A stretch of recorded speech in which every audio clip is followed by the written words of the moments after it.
Hello, all, and welcome to the Movie Bears podcast. I'm Brad Harris, and each week I'm joined by my favorite husky, Harry Huggable Homos. Well, some of my favorites. I have lots of favorite people, but Jim and Will, who you'll hear from in just a second, are chief among them. We like to get together when our schedules coincide to talk about movies, and this week, of course, will be no different. With Thanksgiving coming up this week, will be a bit of a short show. We are going to be reviewing Fantastic Beasts: The Crimes of Grindelwald. So we're going to jump right into our review with some spoiler free. I'm thinking about Thanksgiving, you guys, like foil over the turkey, I guess. I guess so. We're going to be jumping right in here in just a couple of minutes with some spoiler-free recommendations on whether we think you should see the film, and then we'll give you a fair warning before we open up the Diagon Alley into Spoiler Town and get some deep conversation going about this film, because I think there's going to be a lot of thoughts here. So before we do that, though, let me just introduce you to my hunky co-host. Jim Pugliafrico is here with us. Welcome, Jim. I'm here to talk about a movie. How you guys doing? I'm excited to be back on the podcast after the big show last week of 300. Here we go, embarking on our next 300.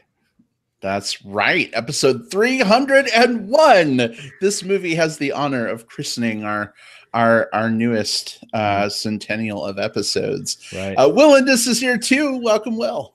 Hey, everybody.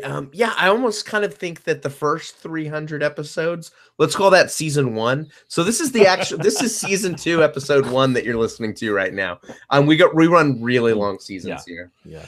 Or aren't we in season 5 though? Because we're about to end our 5th year and we're going to start our 6th year in just a few weeks. You could call it that, although we could be doing like a BBC thing, and maybe we're on season 2 still. I don't know. Could this be like Halloween, where like the 300 series of episodes are actually the sequel to the 100 series of episodes, and the 200 series of episodes count, but only in an alternate universe on a Tuesday with a full moon? Yeah, I would like to think that episodes 176 through 234 are part of the extended universe canon. Guys, so we don't count them. Oh, Jim, are we giving you a headache? No, I was just thinking we'd call this like Movie Bears Podcast : the crimes of podcasting or something. Movie Bears Podcast 2, Electric Boogaloo. Yeah. That could definitely work for sure. Well, we've got a big discussion to have tonight, and definitely interested to jump into it. I figured, since it's Harry Potter themed, the Wizarding World themed, I had to have 2 props at the ready. One, my wand from the Wizarding World Universal Studios, and 2, I had to make myself some hot cocoa in this super cute mug that I found today. Nice. Is that not the most adorable thing ever? Oh, it's a Potterhead. It's a Potterhead. I guess I'm a Potterhead. Yeah, that's your Potter pal. Best hot cocoa ever. Thank you, Dunkin' Donuts. We've got a few folks that are joining us. By the way, they're not paying us. They are. I wish they were. Maybe they will.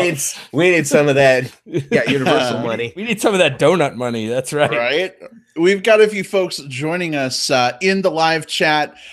Tom says, "Is that a wand or a probe?" Tom, I've never.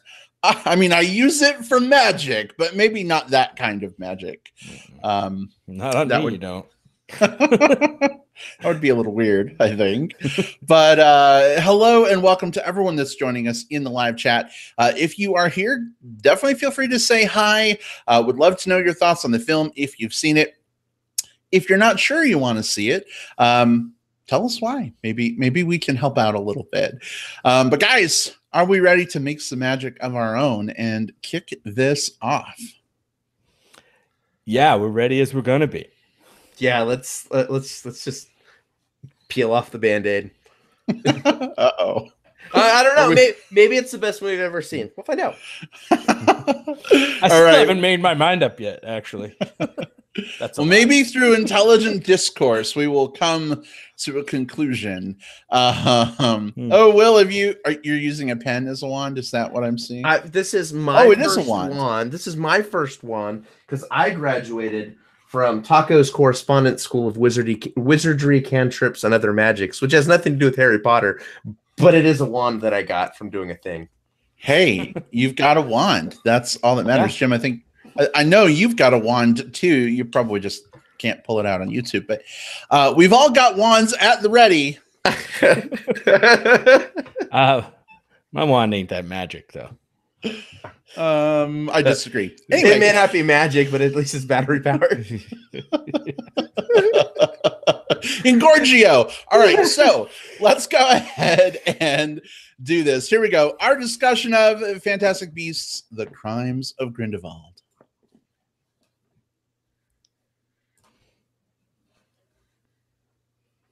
And yes, indeed, I said Grindelwald because that's how it's pronounced in the movie. Everyone's calling it Grindelwald.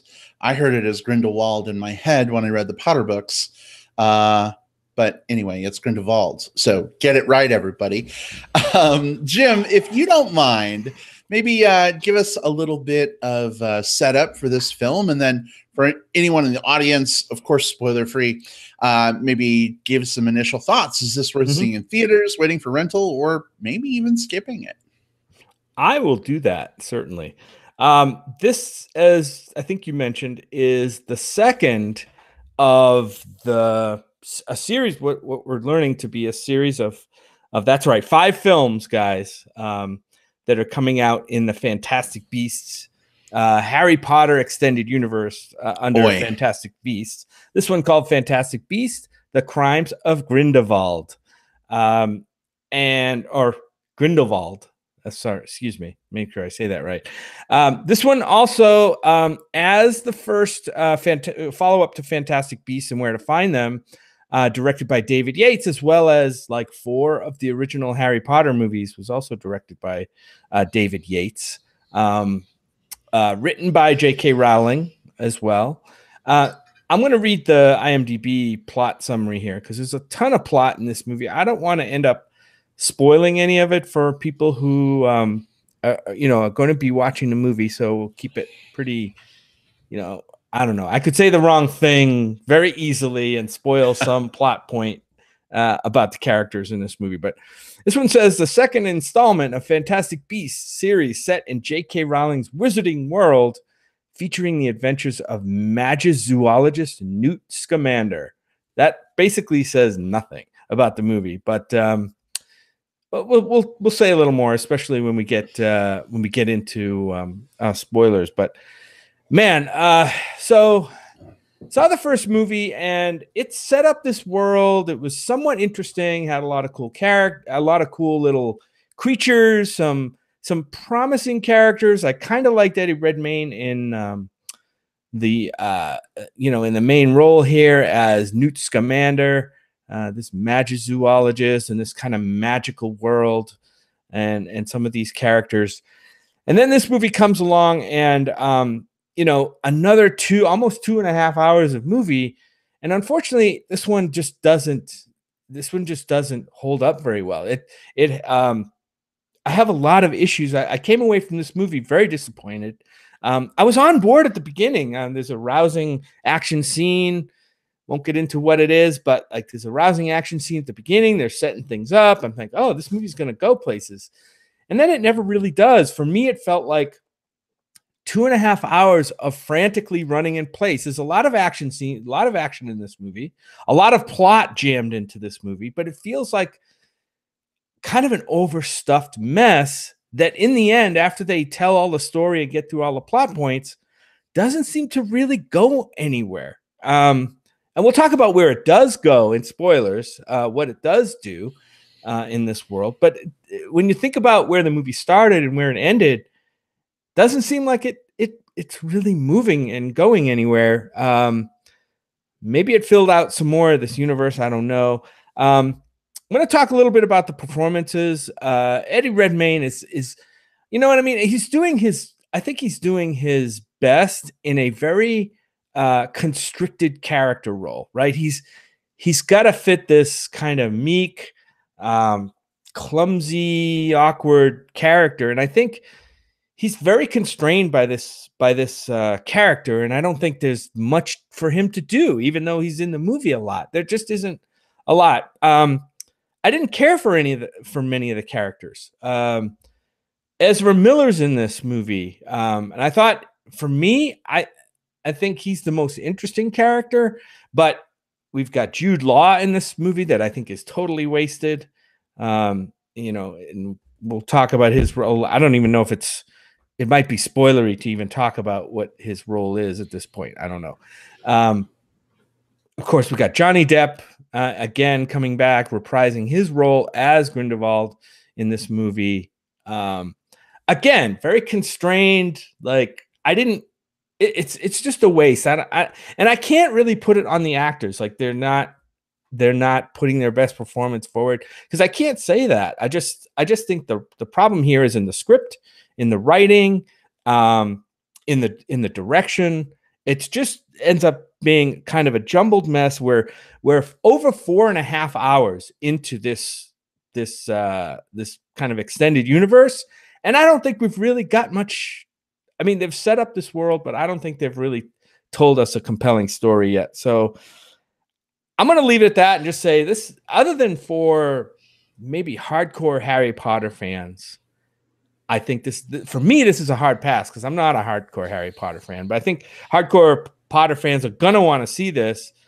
I don't know how many of them are going to be happy. I know some of them are. I've seen some reactions on Facebook. I think some people really like this movie.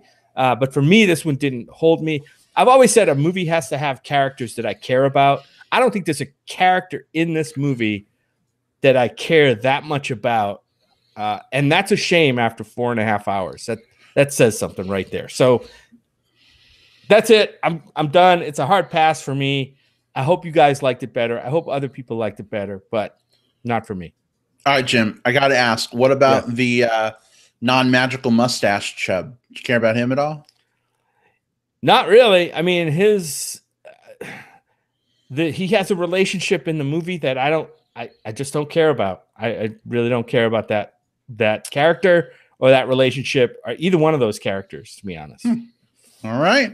Well, hard pass from Jim, as well as Nerese, who just leapt off the desk in disgust when she heard the movie we were talking about. Will, how about you? Where did you come down on this one?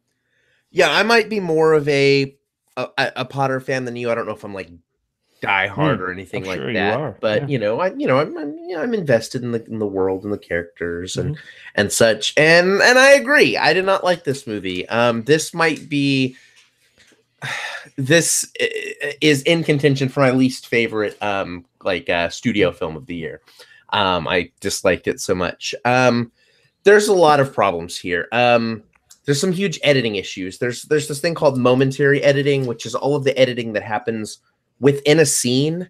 And a lot of that momentary editing felt very, very rushed to me. Like, I couldn't figure out which characters were in a scene and where they were positioned, because the film rushed through all of its plot points so quickly that there would be a fight, or there would be an exchange between someone, and then it would pan over and show a character who I didn't even realize was there to begin with, because they did nothing in that entire scene. That's a problem. There's a lot of problems with the scene-to-scene editing, with the things that kind of pulls the film from each scene. Because there weren't really a lot of good establishing shots. So characters would suddenly just be in a different location doing a different thing, and your brain has to take a few moments to sort of like, oh, well, why are they there? What's going on? So this thing is put together in a really like slapdash manner. That's really technical stuff. I think the two biggest problems that this film has are story and gay baiting. The story issues is there's so much plot, they can't fit it in organically. That's where the editing issues come from. They kept trying to cram in so much story, and so many characters, a lot of which are just there to be lampshaded as, hey, this is air quotes world building.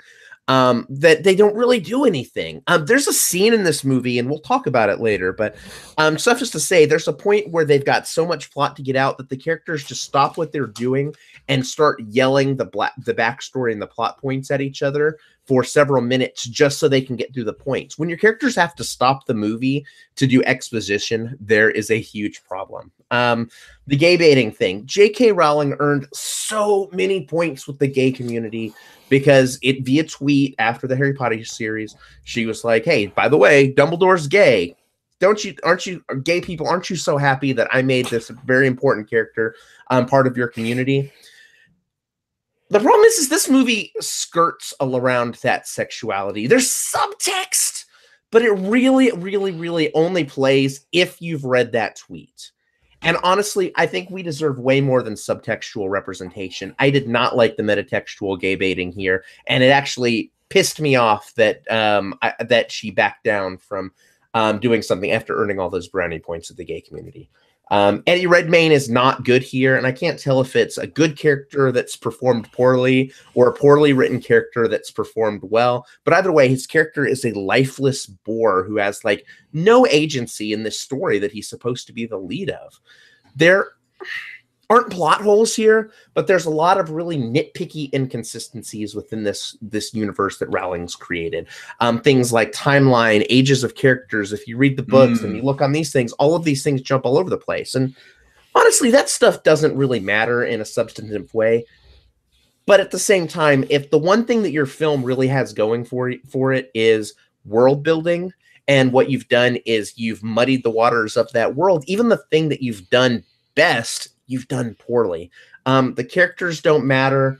In fact, all of the characters that they brought back from the first film in some way, shape, or form are only here because we recognize them from the first film. If you had cut all of the major characters out of this, if you cut fucking Eddie Redmayne's character entirely from this movie, if you cut Newt Scamander and his friends and everyone from him, and you just made this plot about Dumbledore and kind of those things, and Grindelwald and some of those players, you would have roughly the same movie, just with a few less Fantastic Beasts. If I have one nice thing to say, the creature designs were kind of fun, especially some of the bigger creatures. Except for one exception. With one exception. Yeah. I mean, I'm trying to be nice. We'll talk about that. I'm really trying. There are a couple of character designs that do look pretty neat, or creature designs that look neat, but that's not enough. That's really not enough here in 2018 when CGI is this good for your CGI to look good. That I consider that like the basic bar of admittance, not a thing that I can really praise. So This is a hard pass. Like, we deserve better movies than this. Let's hope for better ones, Will. We've got 3 more to go. By the same director. God. Already signed. Oh, goodness. Well, Will, I think, some of the things that you mentioned in terms of inconsistencies are definitely things that I noticed as well. And maybe they don't play a huge role, save one of them, which I really want to talk about. And we'll get to that in spoilers. But I don't know. When the movie is written by the author of the books, I think there's no excuse for breaking your own like continuity and your own like the way the world works that you've established.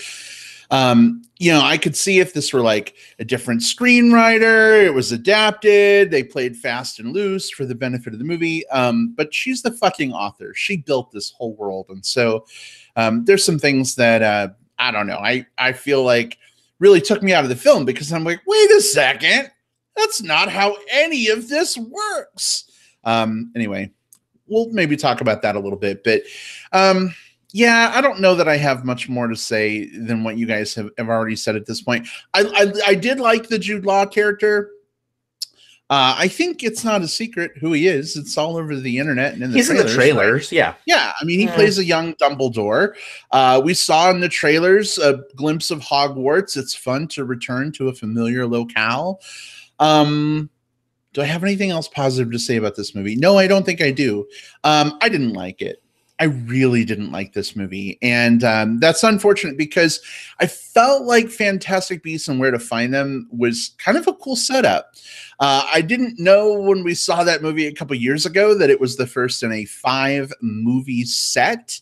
When I saw this movie, somehow I didn't realize it was the second of 5. I thought it was the second of a trilogy. And I was like, ooh, is this the Empire Strikes Back of Fantastic Beasts? And now I'm just like, fuck.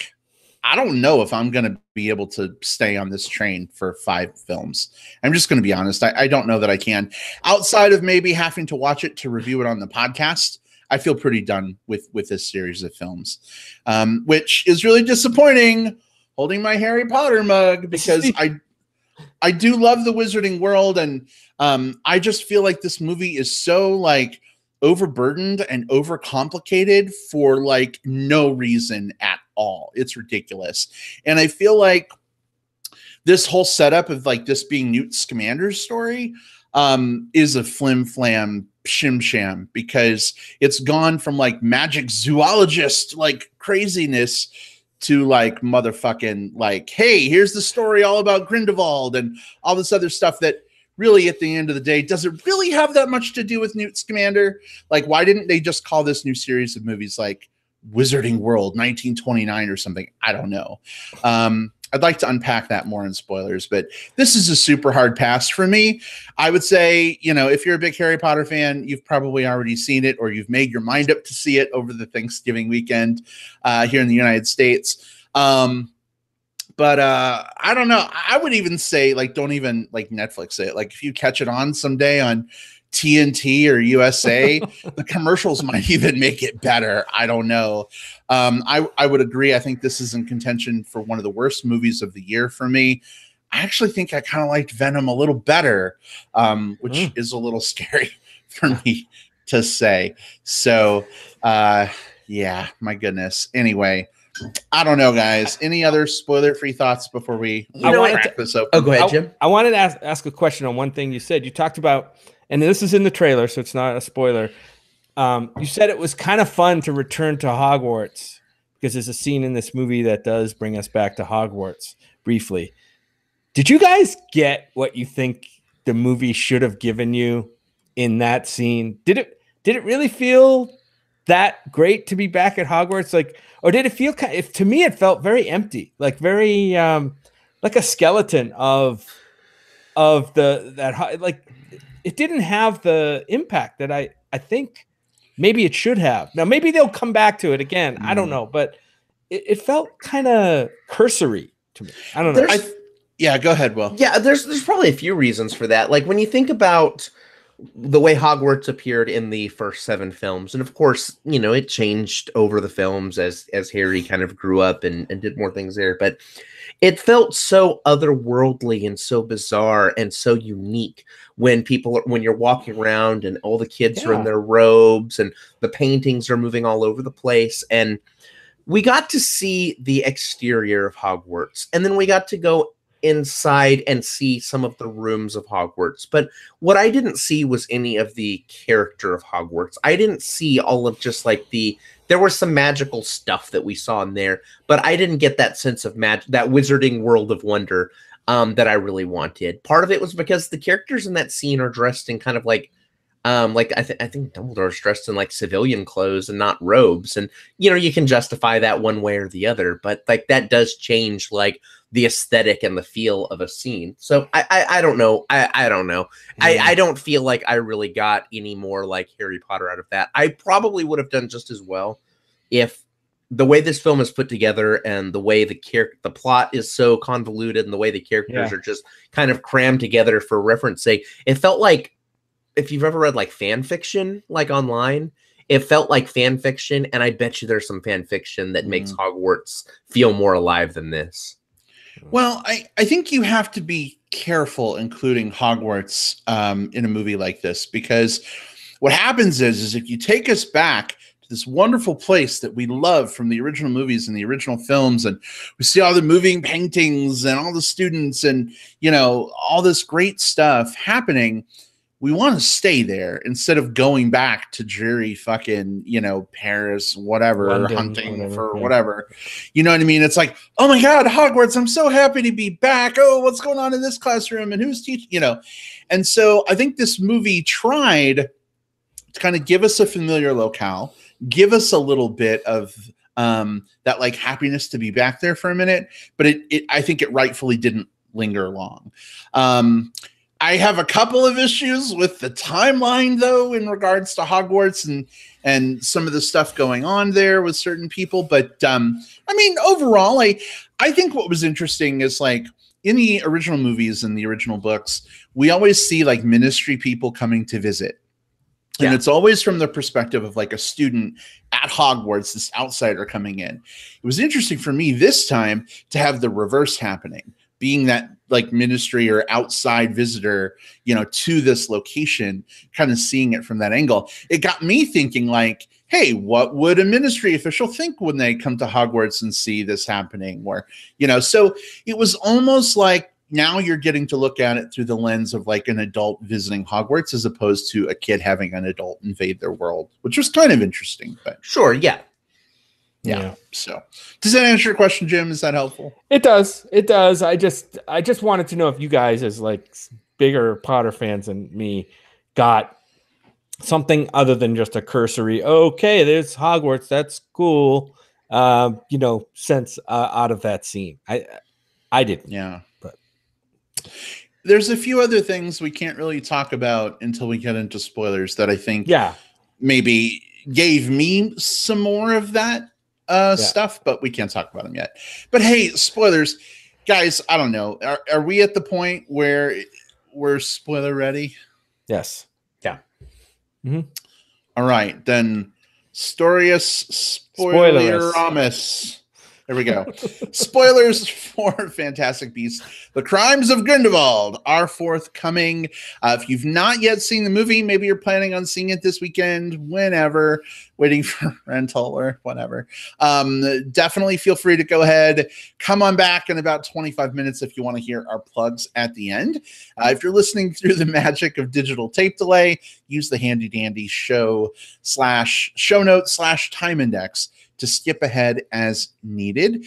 Jim will put those anchor points in the show for you, so you can just tap on the time to magically skip forward. But spoilers are officially fair game. I've preambled. See what I did there? Enough. Here we go. Let's just follow the Hogwarts throughput for a second, Jim, because I think it is a good question. So a couple of things. One, we see a class being taught. Right, we see a young Leto Lestrange. They're facing off against a boggart, and so we do get to see some of the fun, like kids practicing magic kind of stuff in the classroom. Will, did that give you any of the like original magic at all? That was the closest. That's the only thing I could grasp onto in all of that. Like everything else felt like it could be shot at like Cambridge or Harvard or just like kind of like an old like. An older university, but like in that particular scene, we got to see them messing around with the boggarts, and like hers turns into like a desk, or I'm sorry, Scamander's turns into like a desk, and like that's neat. That's neat stuff. But that was it. And to me, I feel like it wasn't worth the trip. It wasn't enough. Yeah. Did we? Yeah. Go ahead, Jim. No, go for it. I was just going to jump to it and say I was fully underwhelmed by the kind of the reveal that this movie works up to for 2.5 hours is a reveal that surprise. Dumb. Before you do that, can we touch on one more Hogwarts thing before Please move forward? Just because it was relevant to your question. Oh yeah. Okay, so did we see a young Professor McGonagall? Yes, at -8, her, right? Yeah, I'm like, how the fuck does that work? Like, she was born in 35, but it's 1927, right?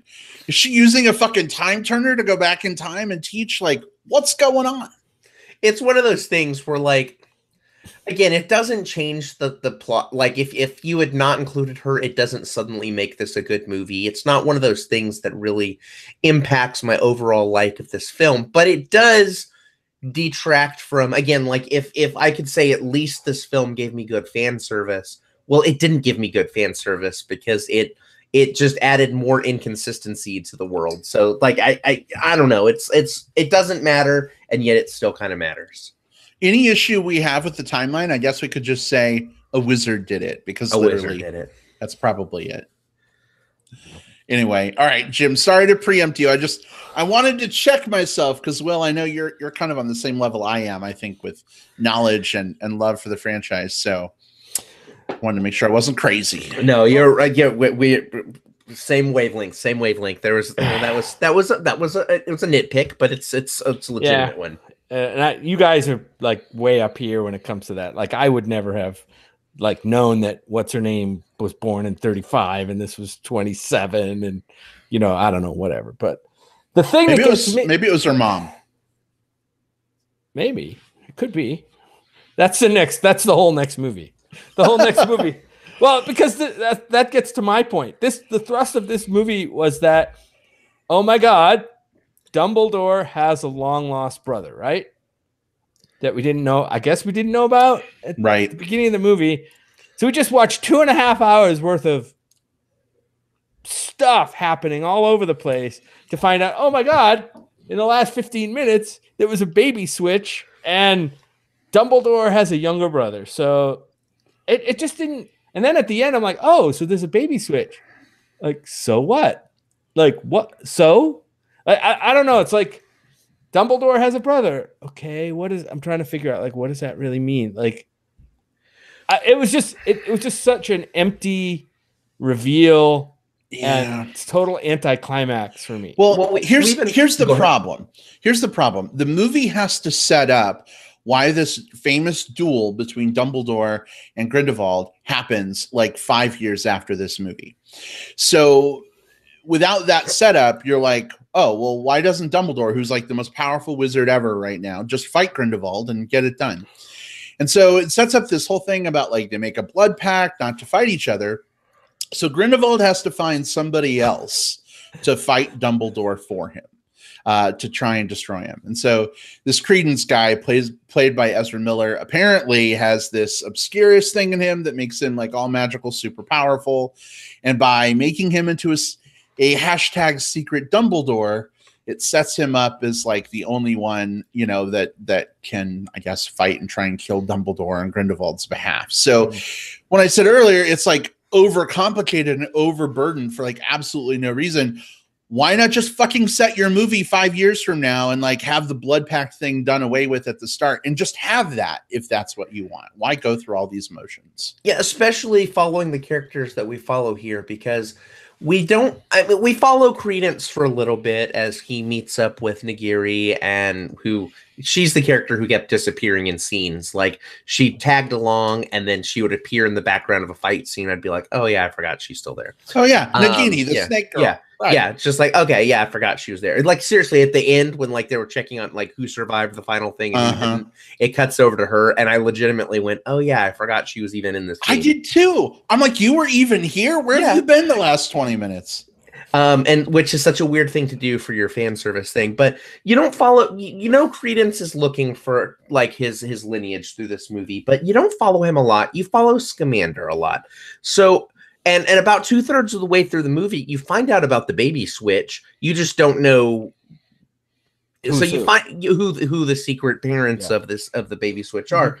So one, the wind is out of the sails by the time that reveal happens, because you already know there's a baby switch. And two, you followed Newt Scamander so much that this character who has been sort of like your C-plot character, when the reveal happens to him, you don't give a shit. Now, if you wanted to tell this exact same story, but make it more effective, you get rid of Scamander, you get rid of his friends, and you make this story from Credence's perspective, where he is sort of like the Almost think about him from a Star Wars perspective. Think about him as like a Kylo Ren type character who's struggling with this like issue, like who am I, what am I, and then or even a Rey character. Yeah, a Rey character, right?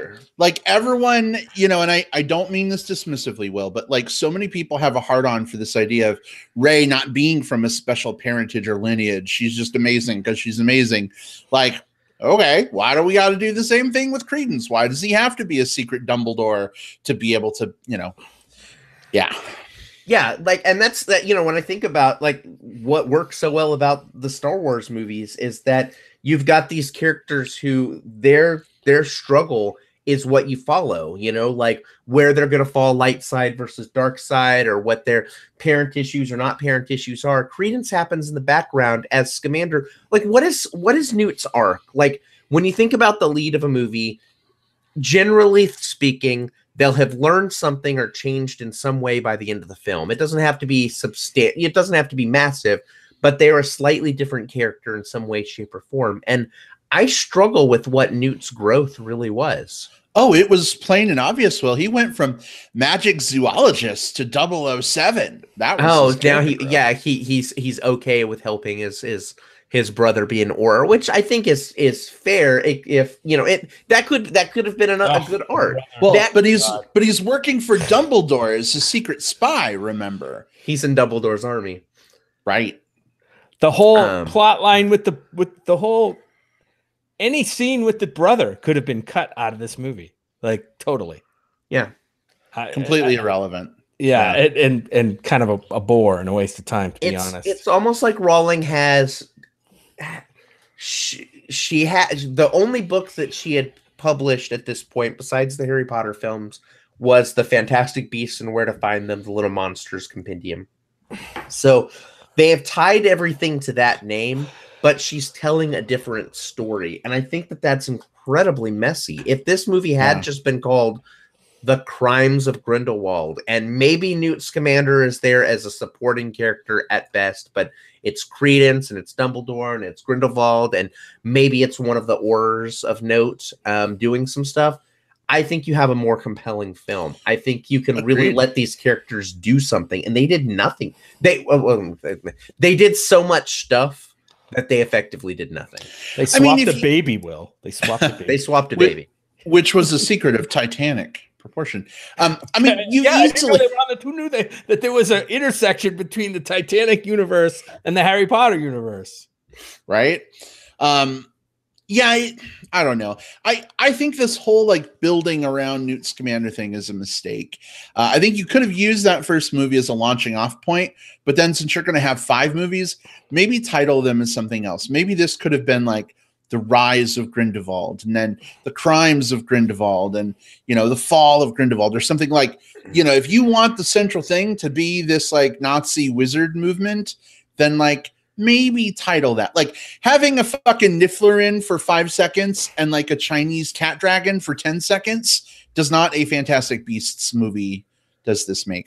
I don't feel. I would call it something like I think about the way the Harry Potter films are titled. I would have named this movie Credence Barebone and the Obscured Obscurus or something like that. And it's about this character and about his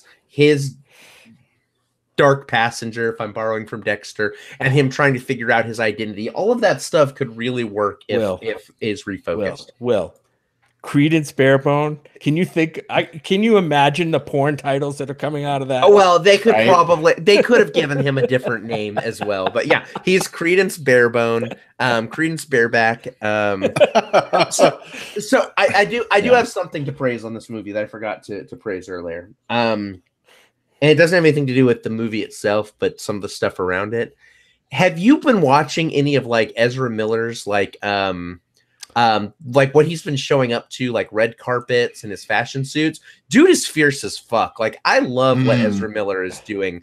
And I wish that he got to I wish he got to put a fraction of his real life personality into the role that he had to play here.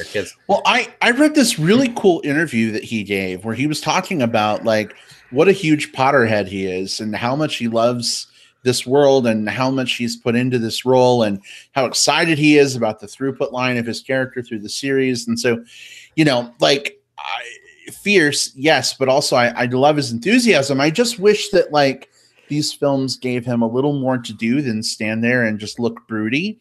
Yeah. But maybe that's coming. Like my thinking is Grindelwald is trying to turn him to the dark side. And I have a feeling by the end of this series, he's gonna turn to the light. He's gonna help Dumbledore defeat Grindelwald, and he'll probably die in the process. And that's why we never hear about it. That's the next three movies right there. Yeah. That's probably pretty fair. Like, yeah. And I'm okay with that. Like, I would love to see Ezra Miller have a chance to chew on the scenery. Yeah. Like, I mean, this is a dude who like in a lot of his interviews, he's been coming out as like gender fluid, polyamorous, just like queer as fuck in the best way possible. And I'm loving it. Like, I'm loving him as an icon, and I would love to see him inject just some of that into this role. Please, filmmakers, like J.K. Rowling, let him be fierce. Let Dumbledore be fierce. Yeah. I think they need to eject all the Newt Scamander bullshit. I think they need to retool this for the next 3 movies. If there's any hope of getting a lot of folks back on board. I mean, not that Reddit is a barometer of anything, but I mean, there are so many like lifelong diehard fans of this franchise who are just like jumping ship like the Titanic left and right now on these films, and understandably so. I mean, I'm kind of right there with them. So, who knows? Well, maybe they'll retool it a little bit. It's maybe the lowest grossing.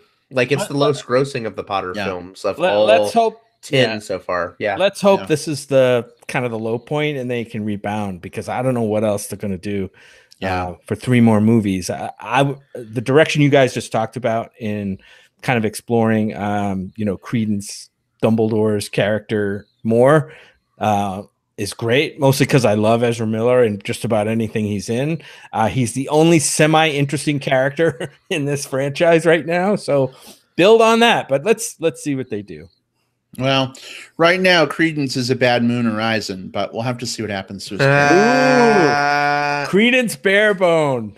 Bad Moon Horizon. Nice. Okay, so speaking of Barebone, that takes me to the idea of wands. I did want to talk about one more thing. And Jim, this might leave you a little out of the conversation. I'm fine. I'm sorry if it does, but please jump in. I'll get a coffee. Okay, so Grindelwald suddenly has the Elder Wand in this movie. In the first movie, he was pretending to be Grimes, and so he had Grimes's wand, I think. Now, the way this is all set up, in the last Harry Potter movies, Deathly Hallows Part 1 and 2, the Elder Wand was supposedly like fashioned by Death himself. They call it the Death Stick. And ultimately, like, it's a MacGuffin, right? Like, that plays a big, huge role in like the downfall of Voldemort and blah, blah, blah, blah. So this whole idea of like the allegiance of a wand came up at the end of the Harry Potter series. It was very important because, if you like are defeated by somebody, they get the allegiance of your wand. It like obeys them instead of you to some degree. So that played a big role. And so in the first Fantastic Beasts movie, Grindelwald gets disarmed by some like random ministry dude. But now he has the Elder Wand. So wouldn't the Elder Wand's allegiance have switched just like it did with Draco and Harry and Dumbledore and all that stuff in the original movie as well? Probably, but at the same time, like, I think that the Elder Wand was not here because of like any like deep lore reasons as much as it was. This is almost like all of the things like Nagiri's presence in this movie, McGonagall, even doing like Dumbledore as a major character or whatever. Like, it's all Easter eggs and references stuff. It's all there so that people can say, hey, remember those 7 books and 8 movies that you liked so much? Those things are here too. And it doesn't matter if they make sense that they're here because we've crammed them in anyway. I don't think that there's a grand, maybe there's going to be some sort of grand story for the Elder Wand or not. I don't know.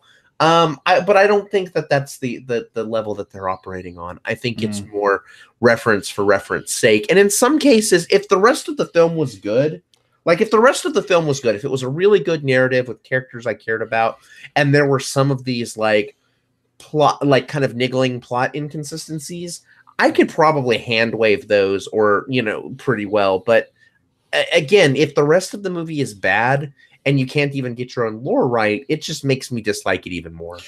Well, right. And especially so because, they go to the trouble of setting up Nagini, right, as this woman who can become a snake and eventually she'll be stuck as a snake forever. And that explains why she's pretty much sentient as a snake in the original films. Well, part of Voldemort's soul is also in her. Mm-hmm. So if you're setting up that backstory, if this whole wand thing is so important in the original book series and movies, I'm we're going to have this duel between Grindelwald and Dumbledore. I can only assume that this is going to become a big thing too. It just feels like it's breaking the lore right out of the gate, when instead it needs to be, explaining it according to her own rules. So maybe I'm overthinking it. I don't know. I don't even know if I'll watch the rest of the movies to see what fucking happens anyway. But just stuck out at me. It's not unfair though, because Brad, everyone's going to come to this film with different levels of familiarity with the product, and whether it be Die Hard or I'm aware of the zeitgeist and have seen some of the movies type thing. And whenever you watch any type of movie like this, you're going to latch onto something. And the problem is that for me at least, I don't know what else to latch onto. If I really loved one of the characters, I could have said there was some weird stuff with the Elder Wand that didn't make sense, but holy crap, did you see the story that happened with Newt Scamander, the best character who's ever been on film? I loved watching his emotional journey. I loved that moment that he teared up. I loved all of that stuff. But I didn't have that. I didn't have a character to latch onto. I didn't have a plot point to latch onto. So all I could latch onto was the fan service, and it was bad fan service. Yeah. Hey, we've got a comment in the live chat from Joe. Hey, Joe, we actually saw the movie with Joe and his partner Craig over the weekend. Joe says, didn't Grindelwald have the Elder Wand in the books? Joe, he did. That is correct. And when Dumbledore defeated him in that famous duel, the wand changed allegiance. And that's how Dumbledore has the Elder Wand throughout the rest of the books and in the original movie series. So good catch there, definitely. Guys, any other thoughts on the Crimes of Grindelwald before we maybe move on to some plugs? I mean, I do want to say, I've been remarkably harsh on this film, and I stand by it, of course. But at the same time, I disclaimer. If anyone's listening to this and they had a good experience with that movie, that's totally fine. It's okay to enjoy things that that I don't, and vice versa. Oh, yeah. I say that just because I think that, we were all pretty negative on this film, and there's some people that probably quite enjoyed this one, but I do think about films like this, and I think okay, well, even if I didn't like it, what could they have done better? What could they do different? Because I want all of my art to be better. I want it to always transcend whatever it is.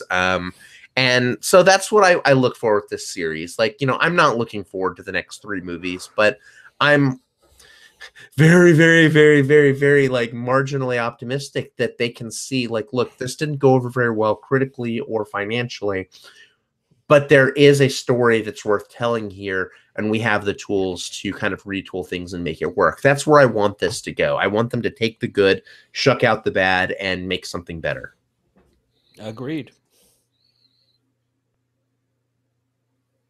Also agreed. Jim, did you have any final thoughts? I know we kind of hijacked the discussion for the last 15 minutes. Anything else you want to talk about? It's okay. I get your point. I mean, you want your sequels and prequels to kind of support the world that was originally created, not nitpick it apart and have it kind of fall to pieces in front of your eyes in a couple of movies.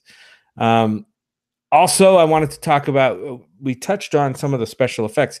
There's a lot of action in this movie, a lot of effects, a lot of CGI effects went into this movie, which for me, I thought were mostly pretty good, with one glaring exception. toward the 2/3 to 3/4 of this movie, there were some like evil black cats that came out at one point, and they looked so terrible. Like, I'm like, who drew those? Like those things. Every other creature in the movie looked pretty awesome, I thought. And then these things come out and they looked like a bad cartoon. It was very weird for me. I don't know if anybody else had the same issue, but I was already checked out at that point anyway from the story. But it's like I wanted to give the movie a lot of credit for the special effects, and then those cats came on the scene, and I'm like, oh my god. Yep. Yeah. Anyway, they were not good. The big cat creature was kind of cool. Yeah, there's like a big flaming monster thing at the end that looked pretty cool, and some of the beasts look neat. It's just, I want, in Fantastic Beasts, I wanted more beasts, I guess. More fantastic. But the ones that were there were, for the most part, you're right, the cats look bad. For the most part, pretty good. Yeah. So, question, if Grindelwald is like casting all this like blue Nazi flame, does that mean that Hermione is a secret wizard Nazi? Because she could summon blue flames. So one of the things that we're going to find out in the next movie is that Hermione is also secretly Dumbledore's brother. Oh, yeah. So that totally makes the blue flame make sense. Yep. Actually, I think she's his sister, Ariana, who like dies young, but like actually didn't die. She went forward in time using a time turner to get Professor McGonagall and bring her back to Hogwarts to try and fix what happened, right? I think. If I were Stan Lee, I would give you the no prize right now. Oh, goodness. All right. Well, I think that sticks a wand in Fantastic Beasts and the Crimes of Grindelwald. We'll see what happens with the next movie. But 2020. Could it be 2024, 2028? I'd be okay with that. Well, we're gonna get one then too. Oh goodness. All right. Well, let's move on to some plugs. It's Thanksgiving weekend here in the United States. Lots of great films potentially coming out ahead of the Thanksgiving holiday. Jim, I'm sure you and I are going to be at the movies at least 3 times. We still need to see Widows. This would be a great opportunity to do so. But there's a couple movies coming out this weekend. We may be talking about at least one, if not both of them next week. I don't know. We'll talk about it. But Creed 2 is coming out. And Jim and I were huge fans of the first Creed movie, sort of a long-awaited, not a reboot, but like a sequel to the Rocky franchise with a new character sort of taking the helm with Rocky as the coach. This is a sequel to that film, starring Michael B. Jordan, and I am super excited to see this. Also, Ralph Breaks the Internet is out this weekend. If you loved Wreck-It Ralph, don't forget this is coming out. I don't know that I'm as excited for that one, but we get Cinderella breaking her slipper and using it as a shank, possibly, so it might be fun. We'll see. Yeah, we're going to see on both of those fronts, I think. Yeah, so get out, see them this weekend, and maybe we'll talk about them next week. What, not Robin Hood? Robin Hood. Not watching that fucking Robin movie. Hood, the Grinch. You're glossing over Robin Hood, the Grinch, like a lot of. They don't exist in my world. Green Book expands the Green Book, maybe. Yeah, maybe. But no, yeah. I mean, if Robin Hood ends up being this like crazy critical like smash that's just like, oh yeah, 100% Rotten Tomatoes, and it made $500 million its opening weekend, maybe I'll double around and watch it, but it's not going to do either of those things. So I think that can go in the skip category for me. I mean, right now it has a 14% on Rotten Tomatoes. And again, RT isn't necessarily y'all end all of anything, but like, which one? Come on. Robin Hood. The new Robin Hood. The trailer just looks so bad. Like, it's a bad trailer, right? Like, maybe that's the best trailer you can put together for that movie, but yeah. Anyway. Oh no.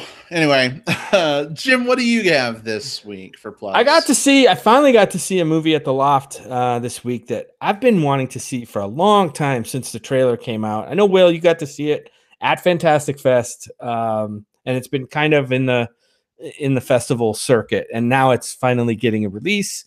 It's a Swedish film from the writer of you remember Let the Right One In and Let Me In. This was the same writer, and it's called Border, and it's about this woman who is a customs officer, and I'm reading this, who could smell fear, and that's what gives her kind of a superpower to smell fear and smell that things are off. So as people are coming through the border where she works, she can kind of pick them out, and so she's different, and she's different in some very weird and unique ways. And this movie is about, kind of being different in a world that doesn't really look upon people or differences very well. It's got this movie's just so weird. I love this movie. It's called Border. Check it out. I don't want to. The less you know about this movie, the better off you are going into it. But it is fantastic. And I think that's all I want to say about this movie. If you get a chance to see it, I really loved it. It might end up on my tops of the year. We'll see. Border, check it out. Yeah. So what you're saying, Jim, is run for the Border screening near you. Yeah, run for the Border screening near you. That's right. Hey, real quick. Jump over the wall at the border to see this movie. Will, I know we've got your plug coming up. I just wanted to give a shout out to Eric Jones, who's in the chat with us. Hey, Eric. Glad to have you with us. Welcome. And Tom says he can't wait for Mary Poppins, which we saw the new trailer for in front of whatever that movie we talked about that was so bad I don't remember its name anymore.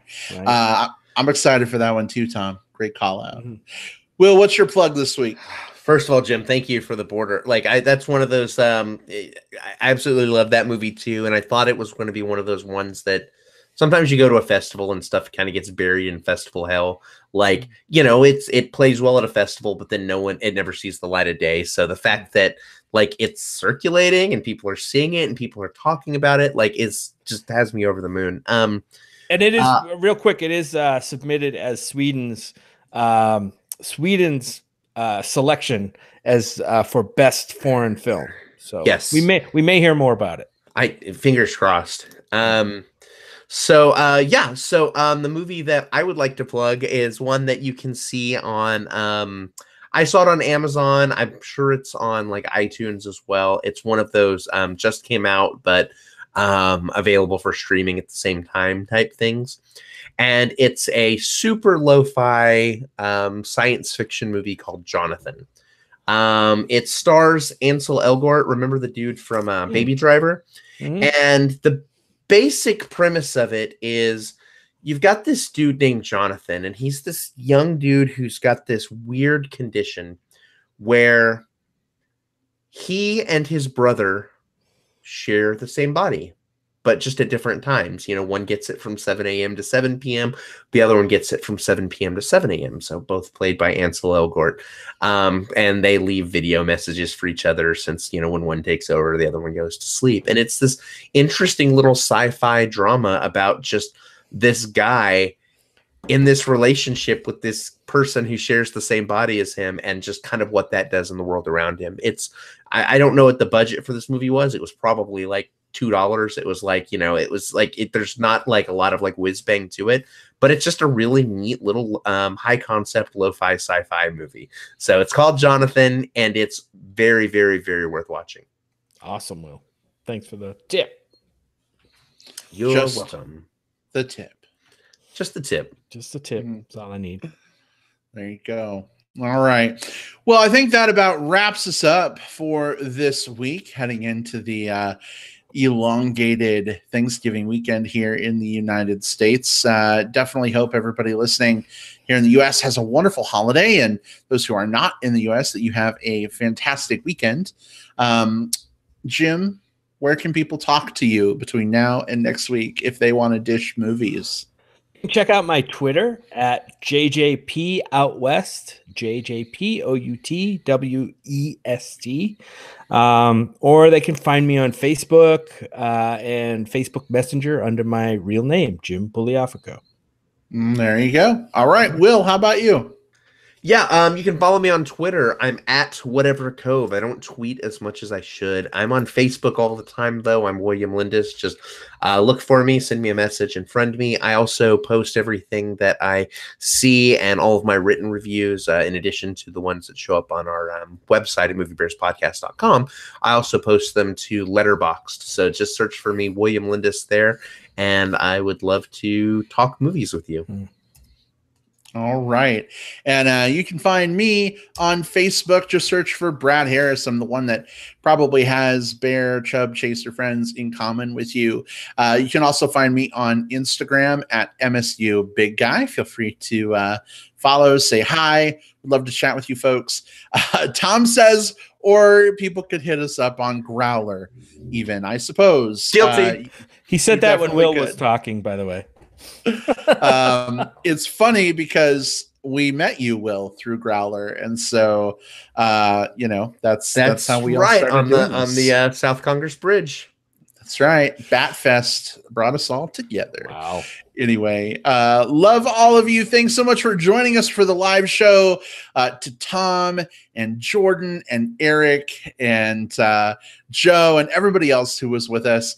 Great to have you guys. For those of you listening to Digital Tape Delay on iTunes, Spotify, we love you too. If you want to be part of our discussion of this film, feel free to share your thoughts on Facebook. Just find the post with the show link, and maybe we can chat a little bit more. If you like this movie a whole lot more than we did, it's possible we missed something. So it would be great to hear from you as well. So don't be shy about sharing your thoughts. Have a good one, everyone. We'll see you next week. Goodbye. Bye. Bye.